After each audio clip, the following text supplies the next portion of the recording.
After a fantastic few days at Glacier National Park, Whitefish, and Kalispell, Montana, it was time to continue this week of chaos with back-to-back flights aboard United Airlines A319, the first in their Economy Plus, the second in regular economy, so it's time for my first comparison video featuring these two United products. First and foremost, it was time to check in this early morning for both flights today and head through FCA's empty security checkpoint to the likewise empty gates area. While in the summer this airport would be jammed with people at this time, in the off-season, specifically in fall or spring, the terminal is quite dead.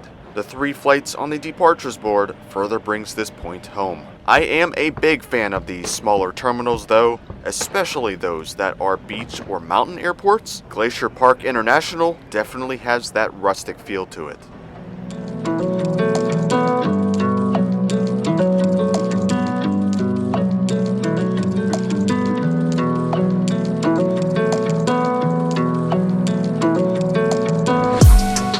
The A319 I'll be flying in Economy Plus this morning to Denver is N897UA, which actually was first delivered to China Southern Airlines in October of 2007 before it became part of United Airlines 10 years later, making it a 13-and-a-half-year-old aircraft at the time of filming.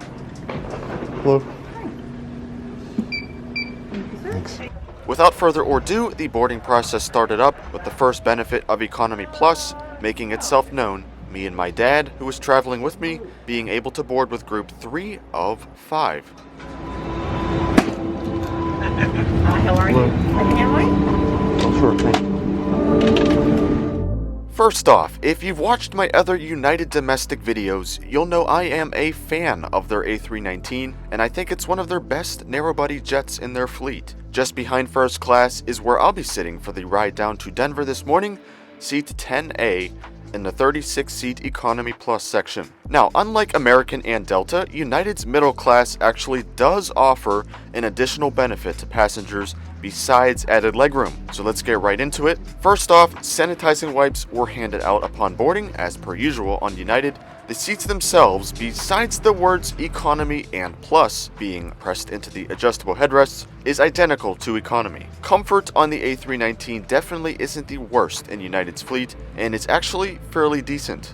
Legroom is certainly one of the 2 big pros of choosing to sit up here, with 6-foot me having plenty of space. The seats also do fold back a little bit, using the button on these armrests. Down below and in front is a small netted pocket, with a tray table just above it, and a literature slot at the top with the safety card and barf bag being located inside. The second big pro, and I mean big, of United's Economy Plus on the A319 is there are 2 universal power outlets per 3 seats. As you'll see later in this video on flight number 2, Economy does not have any. The flight this morning, if you couldn't gauge from some of these shots already shown, it won't be that full, so we already are all boarded up and ready to push back for FCA's runway 20.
As the services and amenities in Economy Plus and Economy are the same, I'll resort to showing some things on this flight and the rest on my second A319 flight. Flight time to Denver this morning will be 1 hour and 40 minutes, cruising at 35,000 feet and passing over Montana and Colorado, of course, but also Wyoming and Yellowstone National Park.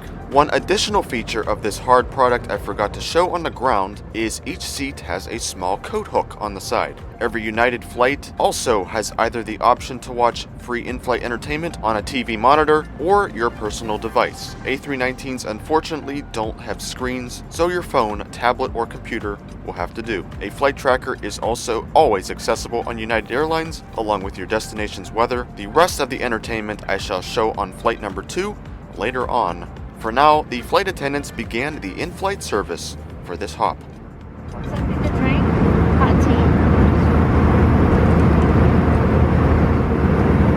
Unfortunately, no snacks were given to main cabin on this flight, but a selection of drinks were handed out, so I asked for a cup of hot tea with sugar. Perhaps there were no snacks due to the flight being so early and short, but I don't know. I think they usually are given on a flight over an hour and a half. That's not particularly short. My dad and I did have some breakfast bags from the hotel we stayed at, so we did not go hungry at least.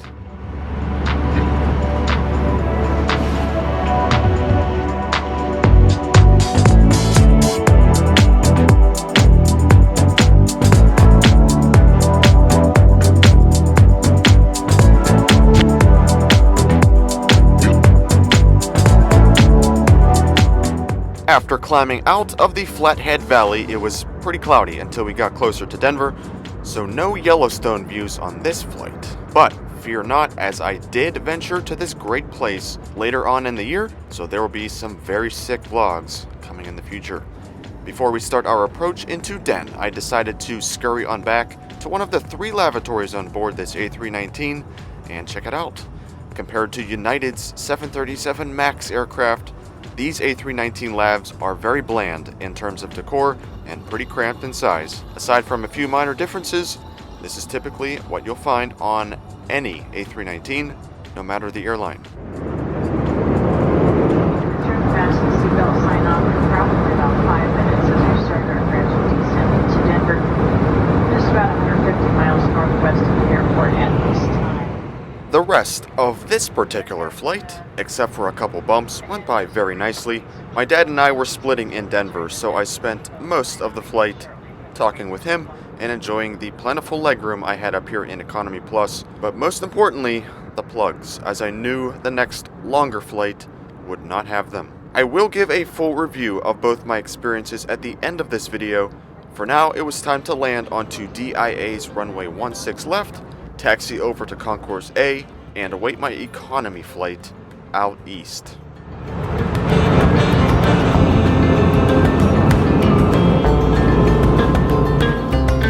When I'm walking on a breeze, I got no enemies. I just do what I please. Yes, sir.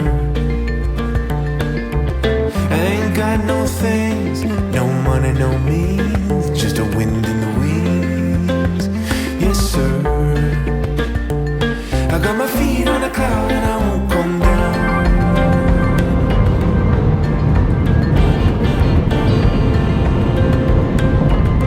No, I won't come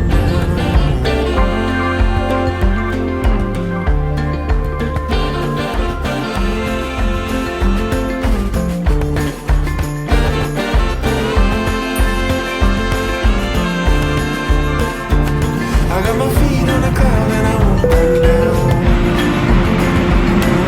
Feet on a cloud and I won't come down. Thank you. Thank you.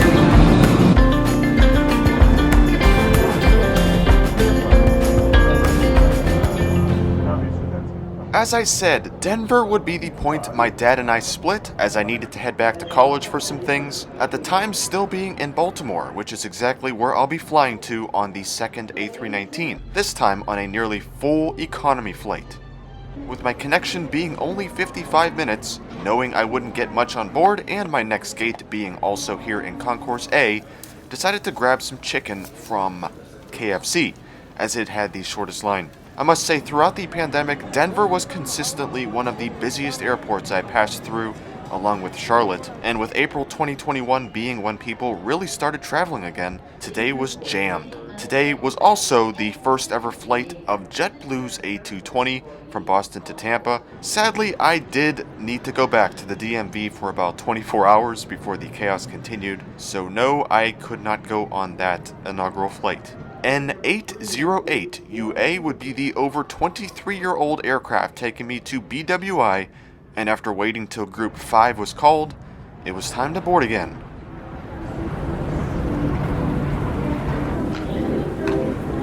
Alright, thank you. Thanks. Okay, folks, let's go with boarding group number 5 now. For Baltimore, as a reminder, boarding group 5, you're allowed one small item that must fit underneath the seat in front of you. Boarding group number 5. Hello. Hi, how you doing? Good, how are you? Good, thanks, man. Same with my first leg. Flight attendants also handed out sanitizing wipes to all passengers when boarding. I will be seated on this ride in 30A, one of 78 economy seats on board. Combined with the 36 Economy Plus and 12 first class seats, it comes to 126 in total. In retrospect, American has 128, Delta has 132, Spirit has 145, and Frontier has a 150. So it's actually really solid and absolutely shows in the legroom department, even back here. Economy seats are exactly the same as Economy Plus, minus some legroom and power outlets unfortunately. So let's get this show on the road, starting with a shot of my seatmate offering to film me, film myself, filming.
Just after takeoff, flight attendants began rolling the carts down the aisle once more, this time with more than just drinks. Tray tables in Economy and Economy Plus on the A319 are the same. They are extendable, adequately sized, and have 2 cup grooves. So what do I mean when I say more than just drinks? Well, the first go-around was snack bags at the time due to COVID, but these have long been discontinued. Then the second cart came by with a choice of beverage. Ginger ale. You want ice, sir? Yes, sir. I do have to stress, this video was shot almost a year ago, but the service is largely still the same, just without the plastic bags. Besides the ginger ale with a cup of ice, we all got another hand sanitizing wipe, a couple Biscoff cookies, a pack of pretzels, and a small water bottle. About these videos, do let me know below if you'd like to keep seeing them in chronological order like I've been doing, or skip some just to catch back up a bit. Personally, I'd love to keep making these videos about every one, but it does take a while to edit each one with my busy schedule, so do let me know. Flights going across the country to the east always end up being quicker than expected due to the jet stream, and this flight today was a perfect example of that, with us already being nearly halfway to BWI. Denver to Baltimore will take us 2 hours and 49 minutes this fine day over the states of Colorado, Kansas, Missouri, Illinois, Indiana, Kentucky, West Virginia, and finally Maryland, cruising up at 37,000 feet.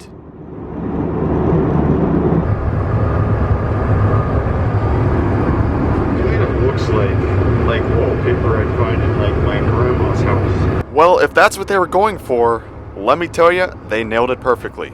It just screams 90s. Anyway, about that flat earther from before who's directly ahead in the blue. Yeah, first off, I don't understand how you can be on a plane and believe that, but he also said 9/11 was faked, the moon landing was faked, the Challenger didn't explode, COVID is fake, and let's just keep it at that. I try to respect people's different opinions, but come on, man.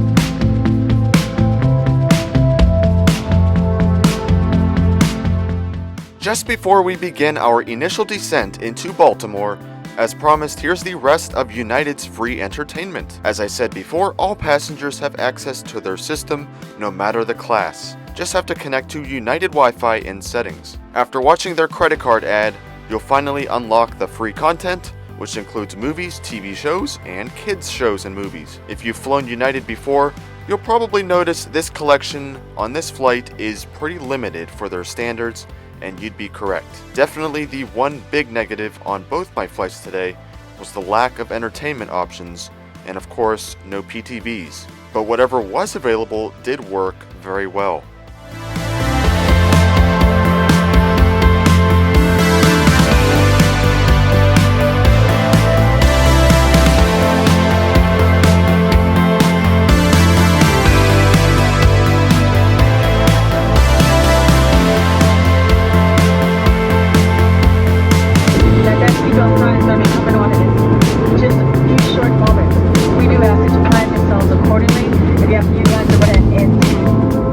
And after 2.5 hours in the air, a hop across the Midwest and the Appalachians, we're now descending down into BWI, concluding this second United A319 flight with a fly by Dulles Airport, Reagan Airport, the Potomac River of course, downtown DC, Joint Base Andrews, the Maryland countryside, and the outskirts of the Chesapeake Bay. This was honestly one of my favorite approaches into Baltimore-Washington International Airport, so please enjoy this last landing of the first trip in my week of chaos.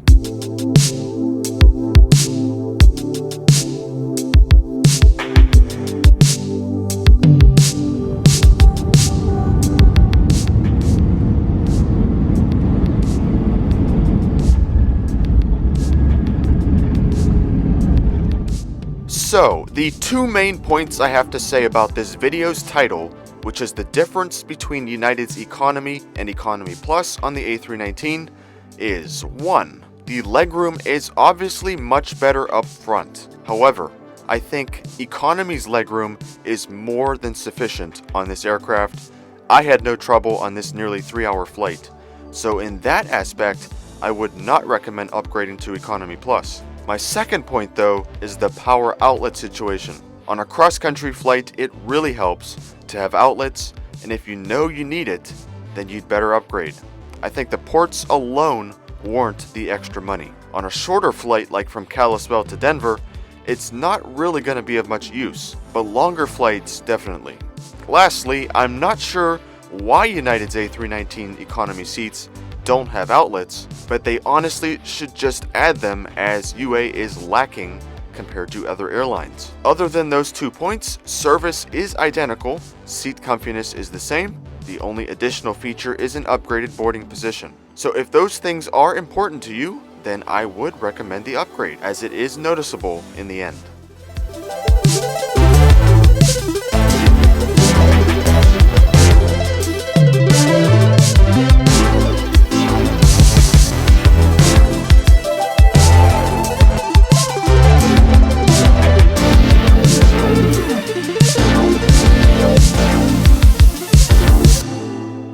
DC, Phoenix, San Diego, Seattle, Salt Lake City, Kalispell, Denver, Baltimore. But that's not it. The week of chaos continues tomorrow, and a whole new trip begins. Hope you guys enjoyed this comparison video between United's Economy Plus and Economy on their A319. Thank you guys for watching, and catch you on the next one.